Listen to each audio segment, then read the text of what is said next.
चलिए दोस्तों, आज हम आपको बताते हैं सबसे बड़े शिवलिंग और रात भर में बने इस अनोखे मंदिर की कहानी। परमार वंश के प्रसिद्ध राजा भोज के द्वारा 1010 ईस्वी से 1055 ईस्वी के मध्य में मध्य प्रदेश की राजधानी भोपाल से 32 किलोमीटर दूर रायसेन जिले में स्थित भोजपुर से लगती हुई पहाड़ियों पर एक विशाल शिव मंदिर का निर्माण करवाया गया था, जिसे भोजपुर शिव मंदिर या भोजेश्वर मंदिर के नाम से भी जाना जाता है। रायसेन जिले की गोहरगंज तहसील के ओबेदुल्ला विकास खंड में स्थित इस शिव मंदिर को 11वीं सदी में परमार वंश के राजा भोज प्रथम ने बनवाया था। जंगलों को पीछे छोड़ प्रकृति की हरी भरी गोद में बेतवा नदी के किनारे बना उच्च कोटि की वास्तुकला का यह नमूना राजा भोज के वास्तुविदों के सहयोग से तैयार हुआ था। इस मंदिर की विशेषता इसका विशाल शिवलिंग है, जो कि विश्व का एक ही पत्थर से निर्मित सबसे बड़ा शिवलिंग है। संपूर्ण शिवलिंग की लंबाई 5.5 मीटर 18 फीट, व्यास 2.3 मीटर 7.5 फीट तथा केवल शिवलिंग की लंबाई 3.85 मीटर 12 फीट है। मान्यताओं के अनुसार भोजेश्वर मंदिर का निर्माण अधूरा है। इस मंदिर को किसी वजह से एक ही रात में बनाया जाना था, लेकिन ऐसा नहीं हो पाया। सुबह होते ही इस मंदिर का निर्माण कार्य रोक दिया गया। उस समय छत के बनाए जाने का कार्य चल रहा था, लेकिन सूर्योदय होने के साथ ही मंदिर का निर्माण कार्य रोक दिया गया। तब से यह मंदिर अभी तक अधूरा ही है। इतिहासकारों एवं पुरातत्वविदों के अनुसार इस मंदिर का निर्माण भारत में इस्लाम के आगमन के पहले हुआ था। अतः इस मंदिर के गर्भगृह के ऊपर बनी अधूरी गुंबदाकार छत भारत में ही गुंबद निर्माण के प्रचलन को प्रमाणित करती है।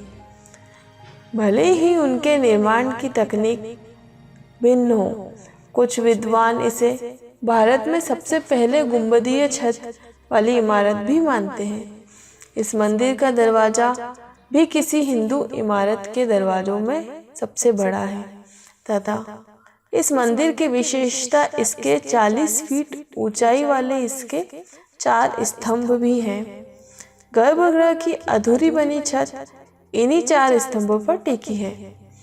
मंदिर के निकट के पत्थरों पर बने मंदिर योजना से संबंध नक्शे मंदिर के पूर्ण निर्माण कार्य को दर्शाते हैं।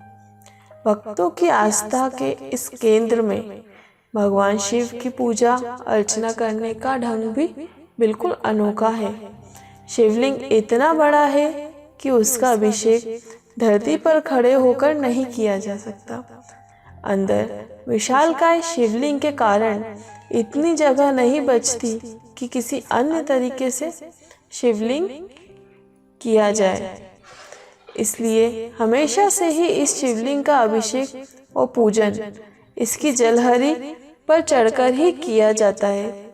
कुछ समय पहले तक आम श्रद्धालु भी जलहरी तक जा सकते थे, लेकिन अब सिर्फ पुजारी ही दिन में 2 बार जलहरी पर चढ़कर भगवान का अभिषेक तथा पूजा करते हैं।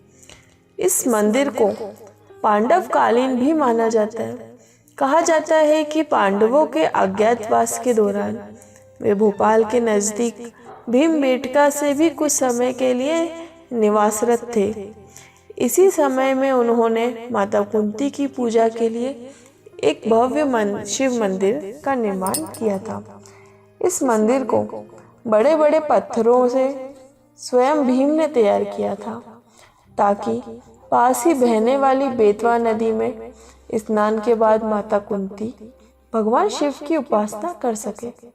कहा जाता है कि कालांतर में यही विशाल शिवलिंग वाला मंदिर राजा भोज के समय विकसित होकर भोजेश्वर महादेव मंदिर कहलाया। भोजेश्वर मंदिर के पीछे के भाग में बना ढलान, जिसका उपयोग निर्माणाधीन मंदिर के समय विशाल पत्थरों को ढोने के लिए किया जाता था, पूरे विश्व में कहीं भी अवयवों को संरचना के ऊपर तक पहुंचाने के लिए इसी प्राचीन भव्य निर्माण तकनीक उपलब्ध नहीं थी। ये एक प्रमाण के तौर पर है जिससे ये रहस्य खुल जाता है कि आखिर कैसे कई टन भार वाले विशाल पत्थरों का मंदिर में शीर्ष तक पहुंचाया गया। इस प्रसिद्ध स्थल में वर्ष में 2 बार वार्षिक मेले का आयोजन किया जाता है, जो कि मकर संक्रांति व महाशिवरात्रि पर्व के समय होता है। इस धार्मिक उत्सव में भाग लेने के लिए दूर दूर से लोग यहाँ पहुँचते हैं। महाशिवरात्रि पर यहाँ 3 दिवसीय भोजपुर महोत्सव का आयोजन भी किया जाने लगा है। भोजपुर शिव मंदिर के बिल्कुल सामने पश्चिमी दिशा में एक गुफा है। यह पर्वती गुफा के नाम से जानी जाती है। इस गुफा में पुरातत्विक महत्व के अनेक मूर्तियां हैं। इसी मंदिर परिसर में आचार्य मटुंगा का समाधि स्थल है, जिन्होंने भक्तांबर स्तोत्र लिखा था। सदियों से ये मंदिर इसी तरह आस्था का केंद्र बना हुआ है। अपनी भव्य विशाल संरचना, ऐतिहासिक महत्व एवं अलौकिकता की झलक आज भी हमें अपनी ओर आकर्षित करती है।